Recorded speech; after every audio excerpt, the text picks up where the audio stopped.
486장 찬송입니다.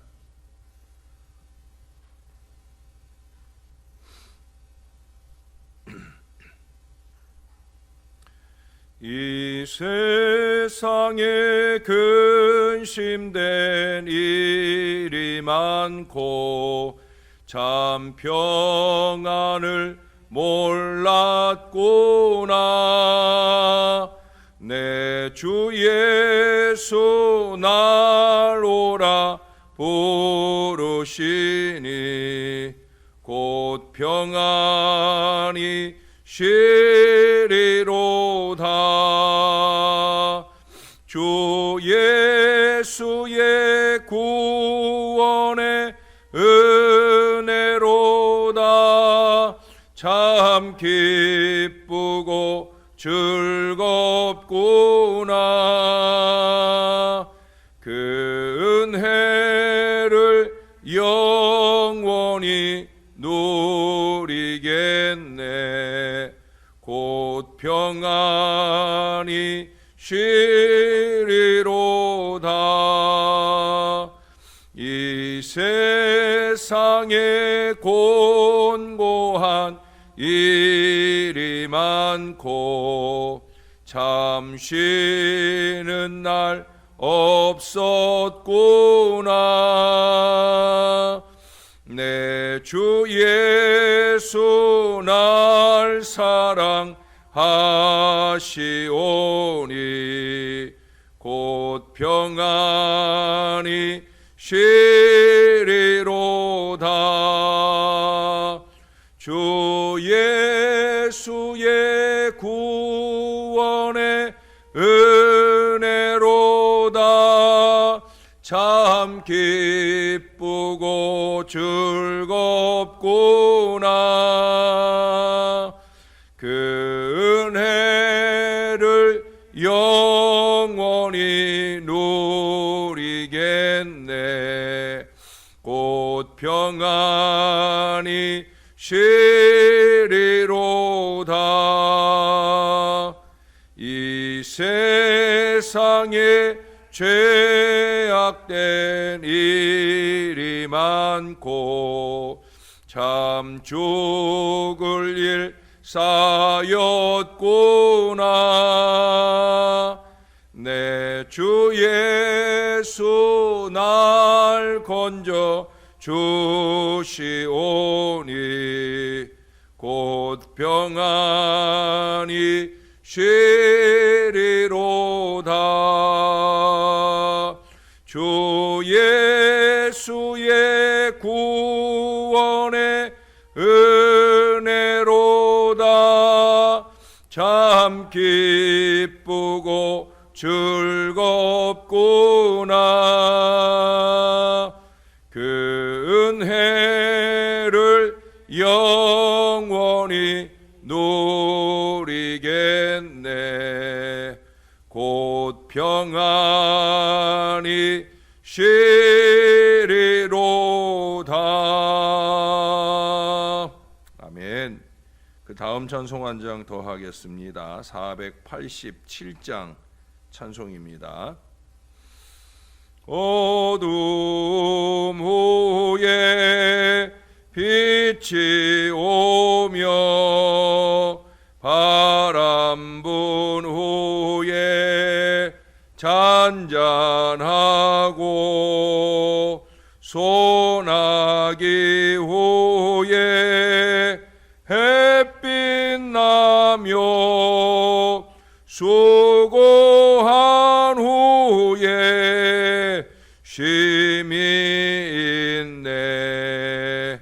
연약함 후에 강건하며 애통한 후에 위로받고 눈물 난 후에 웃음 있고 씨 뿌린 후에 주수하네. 괴로움 후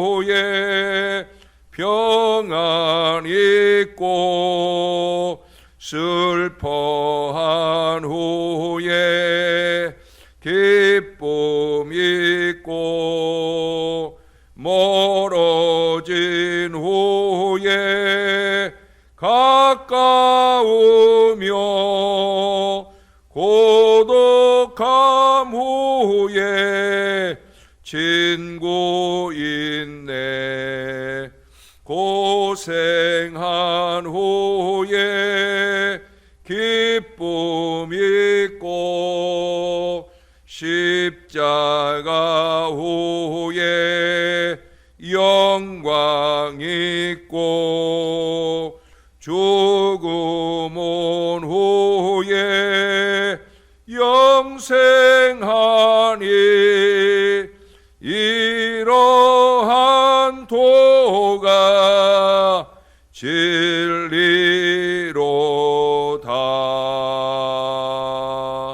아멘. 참 좋으신 아버지, 우리가 주님의 도를 깨달을 수 있도록, 주님의 진리를 깨달을 수 있도록, 주님의 때를 깨달을 수 있도록 주여 우리를 도와 주시옵소서.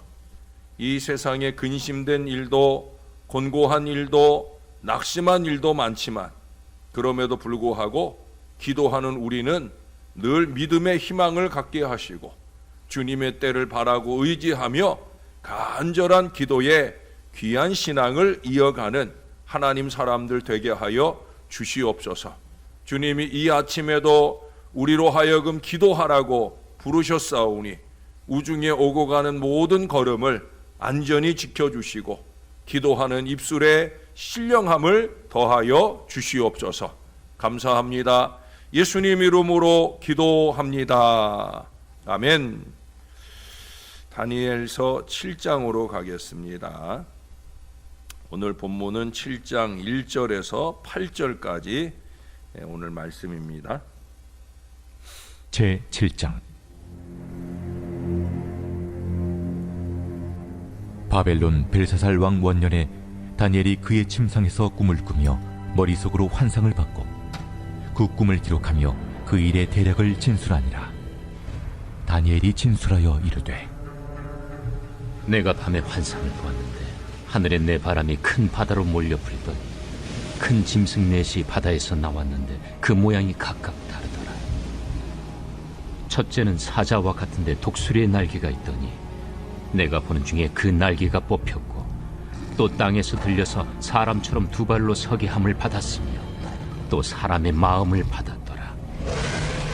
또 보니 다른 짐승 곧 둘째는 곰과 같은데 그것이 몸 한쪽을 들었고 그 입의 이 사이에는 새 갈빗대가 물렸는데 그것에게 말하는 자들이 있어 이르기를 일어나서 많은 고기를 먹으라 하였더라. 그 후에 내가 또 본즉 다른 짐승 곧 표범과 같은 것이 있는데 그 등에는 새의 날개 넷이 있고 그 짐승에게 또 머리 넷이 있으며 권세를 받았더라. 내가 밤 환상 가운데 그 다음에 본 넷째 짐승은 무섭고 놀라우며 또 매우 강하며 또 쇠로 된 큰 이가 있어서 먹고 부서뜨리고 그 나머지를 발로 밟았으며 이 짐승은 전의 모든 짐승과 다르고 또 10뿔이 있더라. 내가 그 뿔을 유심히 보는 중에 다른 작은 뿔이 그 사이에서 나더니 첫 번째 뿔 중에 셋이 그 앞에서 뿌리까지 뽑혔으며 이 작은 뿔에는 사람의 눈 같은 눈들이 있고 또 입이 있어 큰 말을 하였더라. 아멘. 영국 맨체스터에 있는 큰 예배당에서는 예배를 드린 후에 많은 사람들이 남아서 지나간 과거를 돌아보며 그 옛날 좋았던 시절 이야기를 자주 하곤 하였답니다. 이런 현상들은 꼭 이 맨체스터 예배당에서만 있는 일은 아닌 것 같아요. 어떻든 그렇게 처음에는 한 두세 사람이 나누던 얘기가 사람이 더 많아질수록 그때가 참 좋은 시절이었다 하는 말들이 연발되곤 하였다는 거예요. 그러던 어느 날 여전히 예배 후에 그와 같은 이야기꽃을 피우고 있을 때 젊은 남녀가 결혼식 준비를 위하여 그 교회를 찾아왔어요. 젊은 남녀 두 사람이 그 자리에 함께 하였을 때 두 사람의 계획과 생각은 모두 앞날에 관한 것들이었습니다. 결혼식을 계획하는 것에서부터 이 부부의 먼 미래의 계획까지 희망과 사랑을 가진 그런 것들이었다는 거예요. 그들의 얼굴은 다른 사람들이 흔히 말하는 그때가 좋았어 라는 식의 자조적인 웃음이 절대 아니었어요. 미래에 대한 희망을 이야기하며 그 희망적 미래를 바라보기에 더욱더 희망찬 웃음이 가득 차 있더라는 거예요. 그 교회 사람들은 이 젊은 예비 부부의 이야기를 들으면서 과거나 회상하고 있던 자기들이 얼마나 한심한 시간들을 보냈는가 뉘우쳤다고 합니다. 그저 회상도 그러할진데 하물며 구태의 답습은 얼마나 더 한심한 시간들을 보내는 것인가 하는 것을 우리들로 하여금 생각하게 합니다. 다니엘서는 12장으로 되어 있는데 이제 어제까지 보았던 1장부터 6장까지 그리고 이제 7장부터 12장까지 이렇게 두 부분으로 나누어져요. 후반부, 오늘부터 우리가 보게 될 이 후반부의 내용은 주로 다니엘의 예언적 환상과 해석을 적고 있습니다.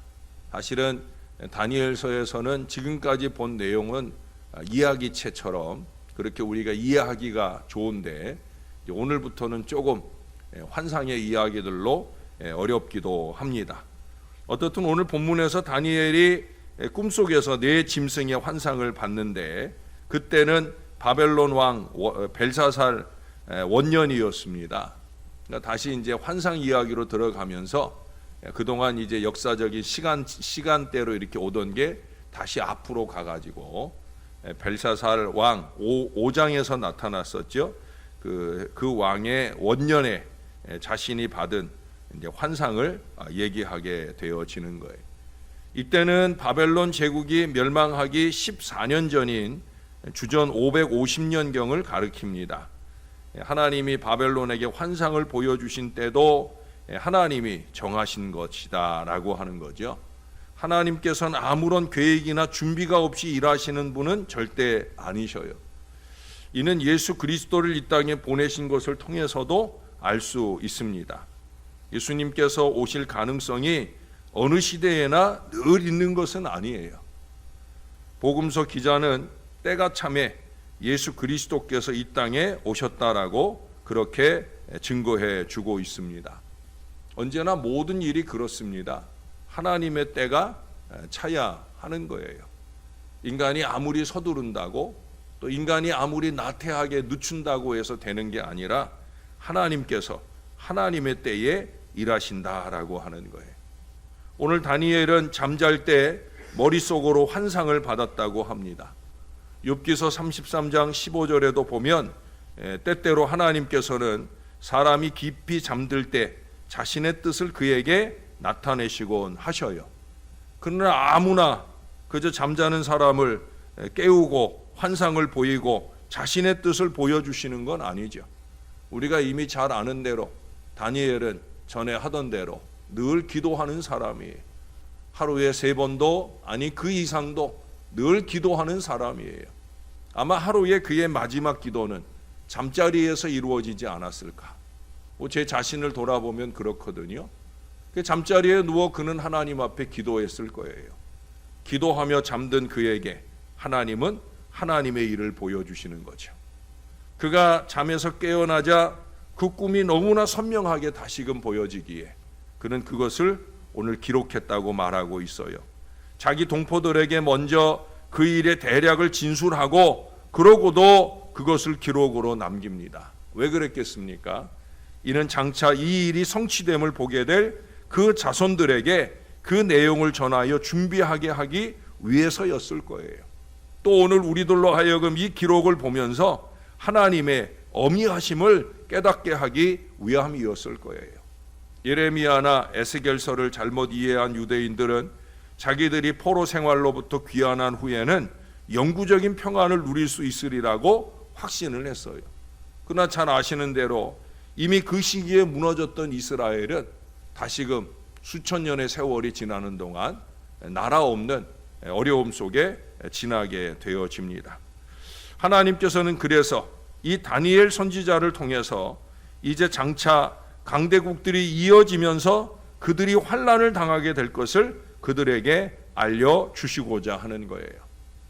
여기 오늘 환상의 내용을 보면 큰 짐승 넷이 바다에서 그것도 큰 바람이 몰려 부는 거친 바다에서 나오는 것을 보게 되어집니다. 이 짐승들은 나라들과 왕들을 상징하는 것으로서 각 나라들의 특성을 나타내기 위하여 모양이 각각 달랐습니다. 그래서 이 환상의 내용들을 보면 이미 우리가 앞서서 2장에서 느부갓네살이 꾸었던 꿈 있잖아요.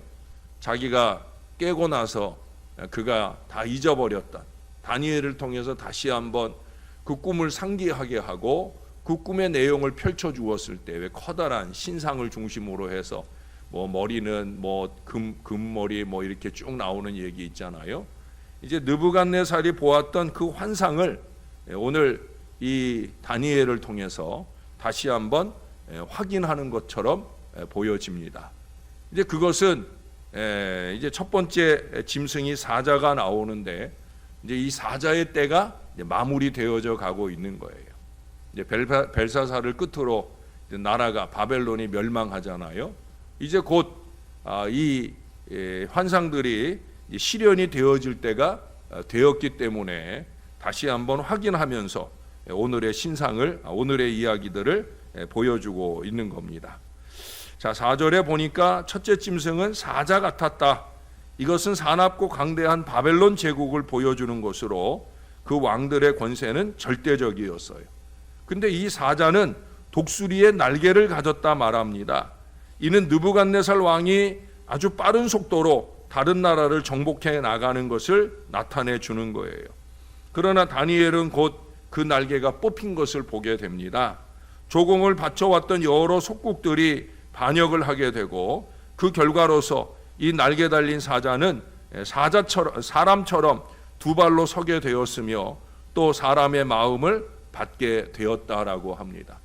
실제로 이 환상을 보게 될 이 벨사살 왕은 그 아버지가 죽고 나서 왕이 된 게 아니에요. 아버지는 지금 살아 계셔요. 아버지는 어디가 계시나? 아버지는 그렇게 반란을 일으킨 나라들을 이렇게 제압하기 위해서 전쟁에 나가 있고, 아버지가 전쟁에 나간 상태에서 나라를 다스리기 위해서 세워진 왕이 바로 벨사살 왕입니다. 그만큼 벨사살 시대에는 이미 바벨론이 어려움을 겪고 있는 시기다라고 하는 걸 보여주게 됩니다. 특별히 사람처럼 두 발로 서게 되었고 사람의 마음을 받게 되었다. 그건 무슨 얘기예요? 사자의 형상이었는데, 그것도 독수리 날개를 가진 아주 용맹무쌍한 형상이었는데 이제는 사람의 모양이 되었다라고 하는 거예요. 사자의 마음을 잃어버림으로 인해 용기를 잃어버리고 모든 것을 두려워하는 미약한 존재가 되었다라는 걸 의미합니다. 여러분, 사람의 마음은 한계가 있습니다. 언제나 우리 사람의 마음은 이기와 욕심에 치우쳐 하나님의 뜻을 선명히 보지 못하는 어리석음을 범할 수 있습니다. 우리가 하나님의 일을 하려고 하면 하나님의 마음이 필요해요. 사람의 마음을 가진 채로 하나님의 일을 자꾸 말하지 말고 하나님의 마음을 가지고 하나님의 일을 말하고 기도하는 하나님의 사람이 되어야 되는 거예요. 여기 둘째 짐승은 곰 같았다 말합니다. 이것은 바사 제국으로 사자보다는 덜 강하고 조금은 관대하지만 개걸스럽기는 마찬가지입니다. 이 곰은 사자를 대적하여 몸 한편에 들었다라고 말하는데, 다시 말해서 이 사자가 이제 한편에서 시작해 가지고 이 바벨론 제국 전체를 정복하게 되었다는 거예요. 이 몸 한편에 들었다는 얘기를 어떤 사람들은 한 나라를 일으킨 것으로 해석을 하기도 해요. 실제로 바사와 메대가 연합정부로 힘을 모아가지고 이 바벨론을 무너뜨린 바로 그것을 보여주는 것이다라는 말씀으로 해석을 보여주기도 합니다. 힘을 합쳐야 하나님의 영광이 드러나게 되어지는 거죠. 셋째 짐승은 표범 같다고 말합니다. 이것은 알렉산더 대왕에 의해 세워진 헬라 제국을 보여주는 것으로 표범처럼 활발하고 기민하며 잔인합니다. 근데 여기는 보니까 그 등에 새의 날개가 넷이나 된다고 했어요. 아까 사자의 두 날개와 비교해서 그 이전 느부갓네살이 아주 빠른 속도로 정복을 해나갔다 할지라도 알렉산더에 비할 수 없다는 거예요. 알렉산더는 오히려 더 빠른 속도로 그렇게 속도감 있게 정복의 역사를 이어가게 됩니다. 불과 6년 만에 아시아의 광대한 지역에 걸쳐 있는 바사 제국을 정복했고 시리아, 애굽, 인도 그리고 다른 여러 나라들을 정복하게 됩니다. 그야말로 전무후무한 대제국, 그래서 알렉산더 대제국이라고 말할 정도의 엄청난 나라를 만들어 가게 되어집니다. 근데 이 짐승은 4개의 머리를 가지고 있었다 말하고 있어요. 과연 알렉산더는 어린 32살 나이에 세상을 떠나게 되어지고 그의 영토는 그 이후 유력한 4명의 장군에 의해 나누어지게 됩니다. 셀류커스가 아시아의 대부분을 차지하고 페르디카스가 아시아의 일부를 차지합니다. 그리고 카산더는 마케도니아를, 톨레미는 애굽을 차지하게 되어집니다. 이때부터 이제 애굽의 톨레미 왕조가 시작이 되어지는 거예요. 자, 넷째 짐승은 다른 어떤 짐승보다 사납고 무서운 것이었어요. 이 익명의 짐승에 대해서 학자들 간에 일치된 견해가 없습니다마는 앞서 2장에서 말씀드린 대로 주로 로마일 것이라 추측을 합니다. 다른 어떤 사람들은 이 넷째 짐승이 셀류키드 왕조가 지배한 수리아 제국이 아닌가 생각하기도 해요. 그렇게 생각하는 이유는 요세푸스의 글이나 마카비 역사에 보면 이 제국이 유대인들에게 매우 잔인하게 되었던 나라였기 때문입니다. 그들의 군대는 말 그대로 큰 철이에요. 그들은 이것으로 하나님의 백성들을 먹고 부서뜨렸으며 또한 그들을 발로 밟았던 것입니다. 하나님은 이 모든 강대국들의 흥망성쇠를 다니엘을 통해 이스라엘 사람들에게 보여주었어요. 왜 보여주었겠어요? 고난을 대비하라 하시는 거죠. 미래를 준비하라 하심이에요. 고난을 이기고 미래는 희망하라 하는 말씀이에요. 고난을 이기고 미래를 희망하려면 뭘 해야 되겠습니까? 기도해야 되는 거죠. 어려움이 왔는데, 어려움이 왔을 때 우리가 할 일은 뭐겠습니까? 기도죠, 기도. 이스라엘을 향해서도 다니엘을 통해 촉구하심이 바로 이제 곧 고난이 온다, 어려움이 온다, 정신 차리고 기도해야 된다 하는 얘기예요. 어제 제가 새벽 아침 말씀 전하고 기도하는 중에 하나님이 이 찬송을 부르게 하시더라고요. 거친 파도 날 향해 와도 주와 함께 날아오르리. 폭풍 가운데 나의 영혼 잠잠하게 주를 보리라. 여러분, 기도하는 사람은 상황을 보고 환경을 보고 그보다 못한 어리석은 사람들을 보는 게 아니에요. 아무리 어려운 때라도 주를 보며 주님께 의지하고 주님과 함께 기도하는 사람, 바로 그런 사람만이 미래의 희망을 볼 수 있는 거예요. 다니엘처럼 기도하는 사람만이 오늘 이런 환상의 말씀들을 받을 수 있는 거예요. 환상의 말씀 아니라 환상적인 미래도 볼 수 있는 거예요. 다가올 어려움이 좌절의 이유가 아니라 더욱 기도하라 하심으로 하나님이 이기게 하실 것이다 하는 믿음으로 받을 수 있어야 된다는 거예요. 어제도 확인하고 그저께도 확인했지만 여러분, 믿음은 기도하게 합니다. 기도 없음은 믿음 없음입니다. 믿음의 기도가 미래 희망을 보게 되는 거예요. 저와 여러분이 새벽 기도의 이 용사들이 그렇게 새벽을 깨우고 믿음의 기도를 드리며 이 나라의 어려움, 이 교회의 미래를 희망적으로 바라보는 건강한 믿음의 백성들이 다 될 수 있기를 우리의 구주가 되시는 예수님의 이름으로 간절히 축원합니다. 기도하겠습니다. 우리가 기도를 잊을 때라도, 정말 기도할 때인 걸 잊어버린 채 게으름과 나태함과 사람의 일들을 도모하며 살아갈 때라도 우리 주님께서는 말할 수 없는 탄식으로 우리를 위하여 간구하고 계심을 참으로 감사드립니다. 이제는 우리가 주님과 함께 깨어 있어 주님이 드리는 그 기도를 우리가 드릴 수 있는 그런 새벽 용사들이 되게 하여 주옵소서. 기도로 깨어나야 합니다. 정신을 바짝 차리고 기도로 희망을 보는 믿음의 사람들이 되어야 합니다. 기도 없어서 생긴 일들이 기도함으로 해결받는 놀라운 은혜의 미래를 살 수 있어야 합니다.